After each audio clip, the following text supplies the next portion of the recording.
Hey, Practice Biopsy. This is D'Angelo, and today I've got my buddy here, Dr. Lance Swapp. Lance and I went to school together, and both of us went into ownership pretty much right out of dental school. I did a startup, Lance did a practice acquisition, and today we're just going to kind of kick back and catch up with each other. We haven't talked in a while, and share our conversation with you guys. So, Lance, you did a startup, and pretty much right out of school. And I talked to a lot of people, especially in the practice biopsy group, and I encourage them, hey, go into ownership if you want to. If you want to do it, you don't have to wait years and years as an associate. And some of the kind of reasons why people wait that I hear is they have too much debt, which you had a lot of. They have families, which you have a wife and several kids. They aren't sure where they want to live, which you weren't sure where you wanted to live. And it's too hard to get financing, which you were able to do. So those common reasons why people say, like, oh, I can't just get a practice this soon. How did you overcome those things? The debt, family obligations, not knowing where we want to live, and getting financing. Well, let me start with the debt part, because that is a major driver, I guess. When I came out of dental school, I probably had probably around $300,000 of debt, and it's scary. It's scary wanting to take on another $600,000 to $1 million to buy an existing practice if you're going to do that, or even some startups cost stuff like that. Yeah. You know, yours didn't, obviously, but No. But people do it, and I would say that if you want to get into ownership, I think it's a good path to a higher salary, and a quicker payoff of that debt. So the way I look at it is, one way or another, I'm going to be taking on that debt, and earlier is better because I'll pay it off sooner. And so that's kind of how I looked at it. As far as family goes, my wife is awesome. So, every relationship dynamic's different, but your partner has to be on the same page. Exactly. It's really hard to, because you're going to be working a lot when you go down this path. Exactly. I mean, it's Friday, 6:30 in the morning, and I'm down here at work rather than helping my kids get dressed for school and eat breakfast and get on their way. So, so your wife's got to be on board. Yeah. Yeah, for sure. And circling back to quickly, just back to the debt, particularly student loan debt. I remember having a conversation with you a couple months back, and you said, I just wrote a check to my student loan payments that was X amount. And I was thinking, as an associate, it's so almost impossible to save up an amount that big compared to when you're an owner. So yes, you're taking on more debt to buy a practice, but if you buy the right practice or you do a startup and you do it efficiently, you're going to make so much more money than an associate, and you can literally pay off your student loans. Yeah, just to more give than you a decade sooner. Exactly. There's a huge difference. Yeah, there is a huge difference. I think I'll come out far ahead this way than I would have otherwise. I went into an associateship directly out of school for 6 months before I bought my practice. During those 6 months, I was on track to make about $170,000 a year. And after that, after I purchased this practice, this fiscal year, which just is up today, actually, we did probably $780,000 in sales, and take home of that was probably somewhere in the mid 200s. I still haven't paid my taxes on it yet, so we're gonna find out. Yeah, but if you continue to live like you're in dental school, and I say that, take a grain of salt with that, because we bought a house and we're we're enjoying life, but you can still live pretty frugally and really retire a lot of debt quickly. Yeah, if you want to. I mean, it's whatever you're gonna If you want to. prioritize. And Exactly. the income change for me was drastic as well. I mean, I did a startup right out. Uh, I started building my startup immediately at graduation. It took me a year to get open and actually start seeing patients. So I associated for a year, and that year I associated, I made just over 100,000 take home. So you made more as an associate, or you were on track to make more as an associate. I made just over 100, working 4 days a week. And like you said, the tax year, I mean, the year just ended. I looked at my income reports for the year, and in my first year as an owner, I went from about 100,000 to right about 300,000. Just from one year of ownership, and it's a huge change if you do it right. I mean, I talk to a lot of people, Lance, who like they buy the wrong practice or they do a startup and they spend like $1 million to do their first startup, and their story is not the same. They're not doing as well once they get going. Yeah, and I would say, it's really important to shop around, look for that startup, or look for that demographics of that startup, or to look at the numbers of the practice that you're going to buy. In my case, both me and you were searching for practices back in dental school. All through dental school, yeah. Yeah. I would skip.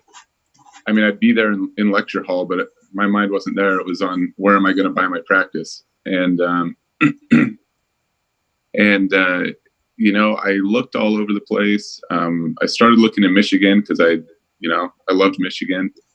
But then some of my family started moving back to Colorado, and so I started looking around in Colorado, and there's always deals to be had. It's whether you're willing to move there or not. How did you find this practice, the particular one you bought? Was it through knowing someone? Was it through a broker? Did you just find it yourself on an online listing? How did you find this one? It was through a broker. I was actually looking at a different practice halfway across the state, and I got the numbers for that practice, and then the broker said, well, if you're interested in this, you might be interested in these two. Mm-hmm. And she gave me two other practices, one in a mountain town in Colorado, which I think is still for sale, and I think you'd kill it there too. But and then this one was kind of out on the plains, and came out here and practiced for a day just to kind of see, and it was awesome. I mean, the staff was awesome. Everybody worked together well, and I said, this is the one for me. So that's how we moved out to middle of nowhere, Colorado. What was your turnaround time between seeing that practice, saying this is the one I want, and then actually owning it? So I think, let me see here. It was October of 2017. Mm-hmm.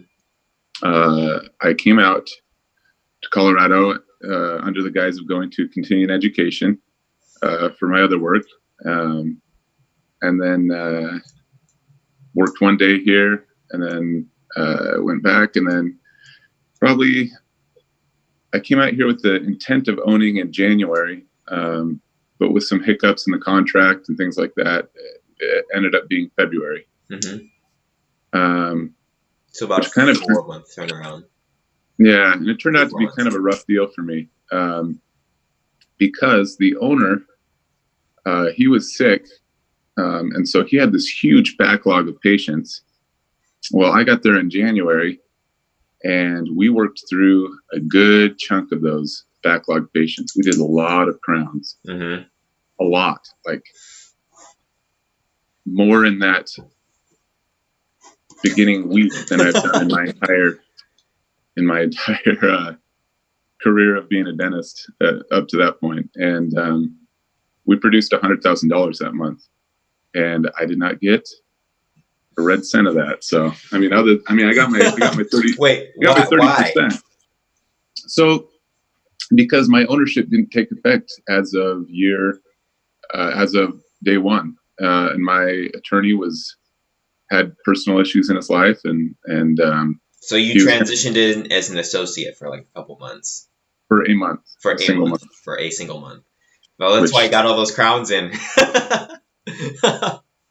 Yep. You got a good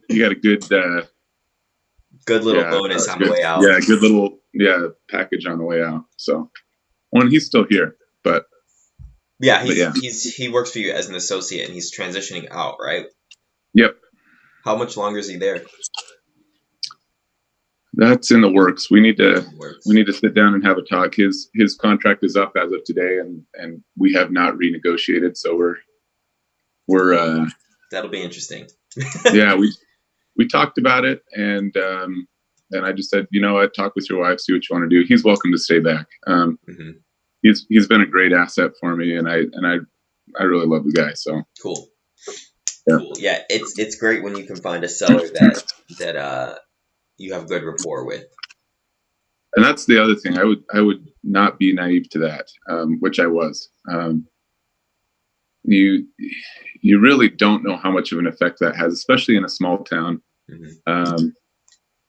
That person's word might be worth everything to the community. And in this case, it is. This man, everywhere we go, people know him and love him, and so in that sense, he's been a great asset. His word is gold to the community here.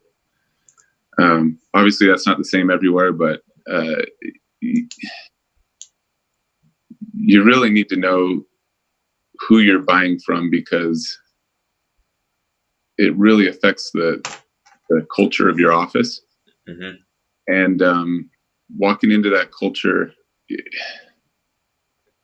you really don't know what you're getting. Huge piece of ownership that I think younger dentists or dental people who aren't in ownership yet, it can be very easy to overlook how important office culture is. For sure, it's huge. Yeah, definitely. In fact, I think since ownership, my single biggest shock, it hasn't been financials or running the numbers on and gathering data that way, new patients, all this stuff. Like, it matters. It really does matter. But for me, the hardest part of being an owner so far has been just interpersonal issues with the staff, and just managing that, helping people feel valued. Yeah. Because one of our responsibilities is everyone in my office having a good day, or at least, being able to work as if they're having a good day. And if people in your office are upset, not having a good day, that kind of circles back around and is on you. Like, if your staff aren't happy, the day's not going to go well. You're not going to be happy. The patients aren't going to be happy. So one of your duties as the owner is I also need to make sure everyone's having a good day. Otherwise, the day's not going to go well. They might quit. All these things are in the back of your head. So you have to make sure we want to build a good, successful practice, but we also have to build a good, successful culture, because the two have to really work together. Right. It's a lot like being at home with kids, right? It's a lot like that. If mom or dad isn't happy, they walk in the door unhappy. You know how the rest of the day is going to go. Like, everyone's going to be unhappy. It's going to be chaos. And that's kind of how the work is. I walked in here the other day upset about something with the schedule. And I was kind of like, just kind of concerned about it. And that general angst spread throughout the entire staff. And everybody was like, oh my gosh, just freaking out. Yeah. So I think oftentimes there's going to be someone in the office who sets the tone. I think usually it should probably be the doctor, and usually the staff is going to follow that mood most of the time. And if you ever notice any problems brewing between the staff, you have to take care of that early. Head it off. Yeah. Head it off. Yeah. Again, another example. Not 3 months after I'd been here, everybody who worked at this office had been there 10 years plus. And not 3 months after I took ownership, two of my assistants got in a fight that I guess had been brewing for years, but had always been stomped out before it got anywhere. And I was like, well, these two ladies are in their 50s. They can, they're adults. They can talk to each other like adults. Yeah. And it's not true. Just because you're older does not mean you're an adult. Anyway, they are they both still with you? One left. One left, which it was a big blow, actually. Yeah. So, do you think there's anything you could have done, and not only could have done, but anything you think you should have done to keep that person? Or do you think even though it was a blow, now you're more in the right direction with office culture and having the right people? In a way, so there's goods and bads to it. Definitely, now that the fact that she's gone and that I didn't go after her kind of set a tone for, she was like, if this doesn't change, I'm going to have to quit. And I was like, okay, see ya. Mm-hmm. And that kind of, okay, see ya attitude, good luck, definitely has had an effect on the office. People are like, oh, he means business. Okay. And it probably gives your word more merit when you are managing day to day. Yeah. And I would say even the new assistant, I've come down on her pretty hard once, because she would just take work off for whenever. And I was just like, you know what? I need stability. And if you can't do that, I'm going to find someone else. And she hasn't done that anymore, ever. She's terrified of me. And it's great.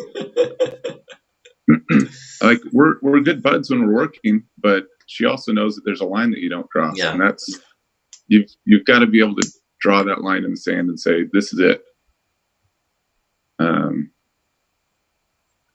And it's hard to do. And I'm talking a big game. It's all hard. It's all really nuanced, finding the right balance, Yeah. So let's circle back around just a little bit. So we were talking about, we talked about most of the reasons why people say they can't own a practice soon out of school. We talked about all but one, which was about difficulty getting financing. A lot of people tell me you can't get financing right out of school. How did you go about that, Lance?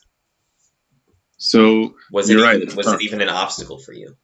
It was super hard. I got turned down by a lot of banks, like 4 or 5 banks, before finally Wells Fargo came through for me. And even then, it wasn't fully financed. It was, I think, so Wells Fargo, what they told me when I was getting finance is for me, they would cover up to $350,000. Mm-hmm. And then after that, it was on the seller. Yours was 6, right? Your practice was about 600. So mine was, I actually talked them down to 430. I think initially it started at 6, but he was in a position where he really needed to sell, and I was. So how did you negotiate the price down $200,000? Well, I did my research. The person before me, so there was a person in here before me who was an associate who was supposed to buy out, but he was pretty awkward, and the staff threatened to all quit, and anyway, so the guy kicked him to the curb and basically said, you know what, I was going to sell to you, but I can't. I could give you the keys to this practice, and you run it into the ground, is what he told him. So that's kind of how that went. But I did my research, found out that he was willing to sell to this kid for 430. But then after that kid left, it was kind of a sweetheart deal for him because he's a hometown guy. Mm-hmm. And I was like, well, if he's getting a sweetheart deal, I should get a sweetheart deal because, who's taking the risk coming out here. How did you find out what he was willing to sell to the other guy? I talked to the other guy. You talked to the other guy? Yeah. Because it's a big move, I'm dragging my family out here. I got to know everything about this. So, why the relationship soured from both sides? Was it staff cause, things like that? Like, really do your research. I talked to other dentists in town. It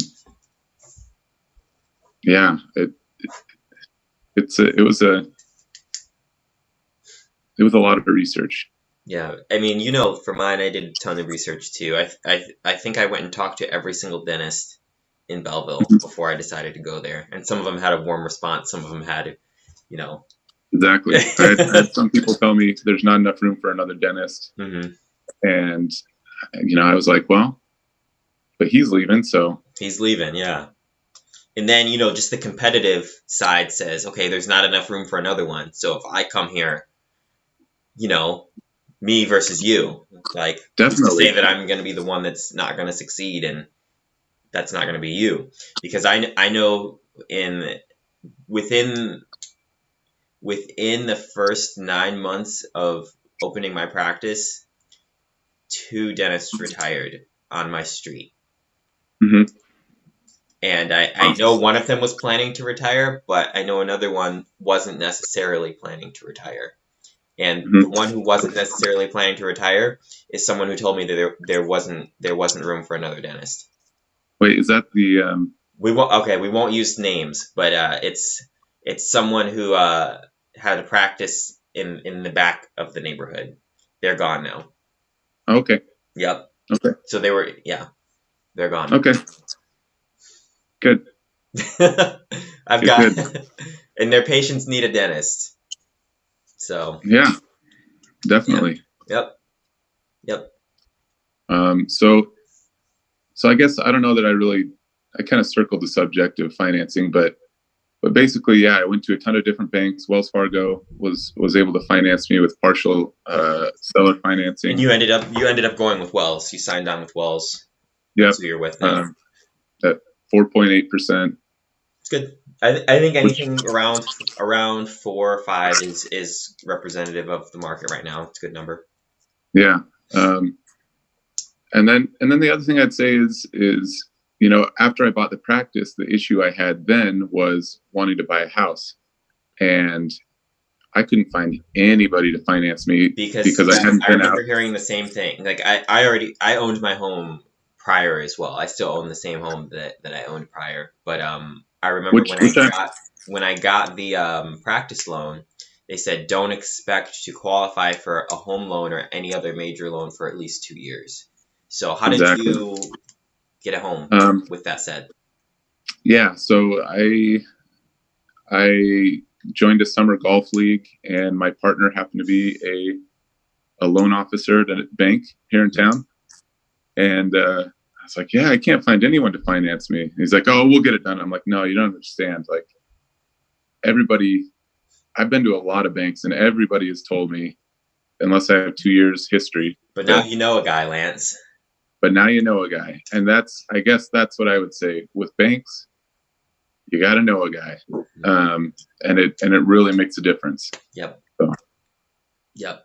And I think that's something that helped me get financing. When I applied for my loan, I was in school.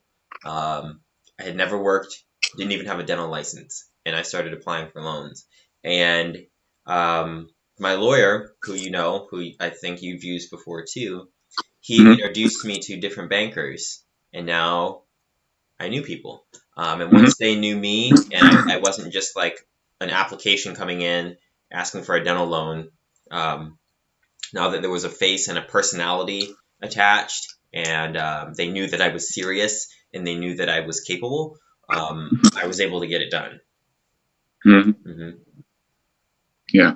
So I think it makes a huge difference. That relationship is a pretty great asset. Yeah. Yeah.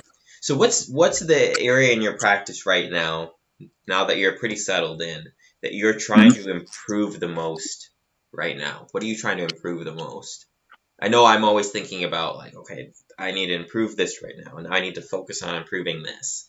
I kind of segment things to this month I want to improve that, or this block of time, this is what needs to get better. Where are you at with that process, And Lance? I would say the same thing. Like it's always changing for me, but right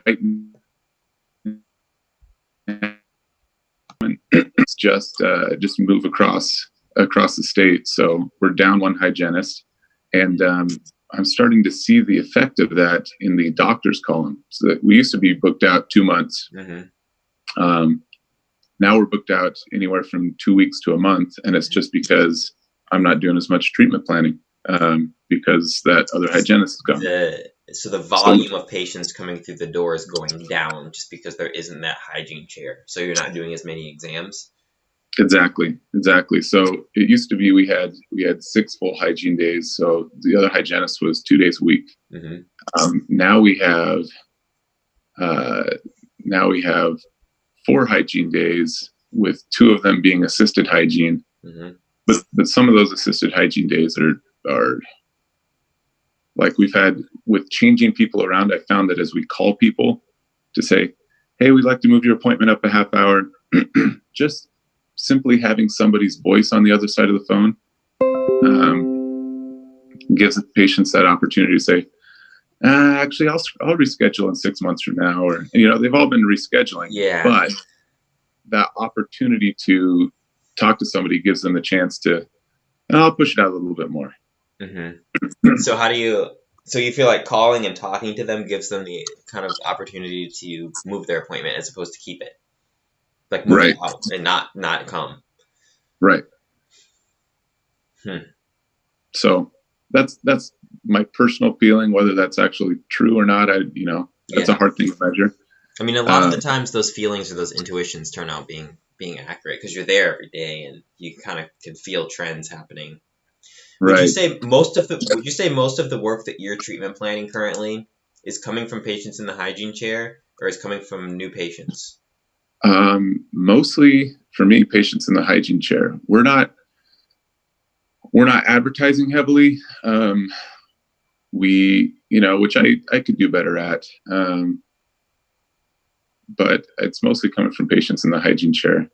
So, I feel like the issue I have with my demographic is, and this is maybe a little bit different than what you have because you do take insurance and things like that.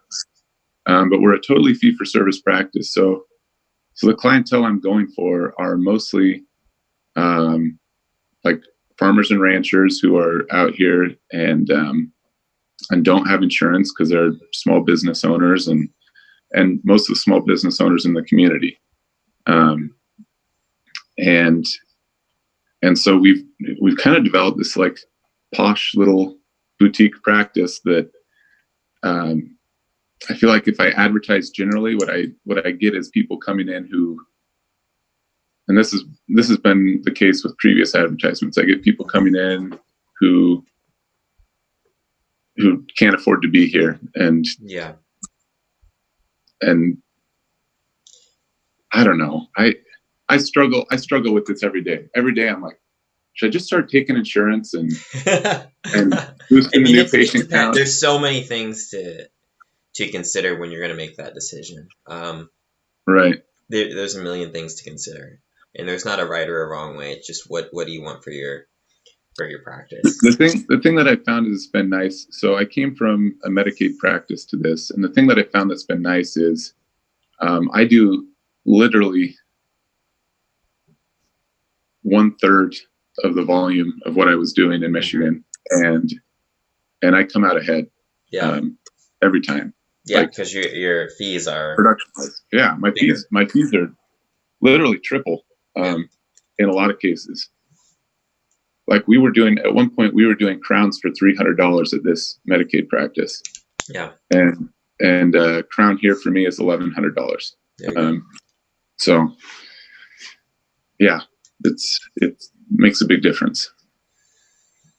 Absolutely. So when you're treatment planning for patients in the hygiene chair, Hmm. um, the place where I associated at briefly, most of the patients in the hygiene chair, there wasn't that much to do. They were coming in for hygiene. They wanted their cleanings. Maybe every once in a while there's a broken filling. Maybe every once in a while a tooth breaks. But by and large, there wasn't that much. So when you say that you're treatment planning most of your stuff out of the hygiene chair, what does that look like? So you go in, you do the hygiene exam. What do you see? What is a typical treatment plan that you'd make for someone who's in the recall hygiene chair? So it's interesting because, again, clientele for me is different. As the practice has aged, a lot of the patients have aged with the practice. They've been coming here 30 years, some cases almost 40 years. And so I get a lot of these 60 plus patients who are, things are really breaking down for them. Either they've broken a tooth, it's chipped off. You know, previously there'd been a lot of amalgams placed, and I know there, you know, and I still place amalgam. I'm not down an amalgam, but I will say over time, I see a lot of chipping, chipping of molars from big amalgams that have been patched, and you know, he's really done a tremendous service for the patient as far as moving things along for them and getting them into a functional place as long as possible. And I guess, you know, there's different practice philosophy too, but Yeah. So I'm seeing a lot of crowns from that come through the hygiene chairs.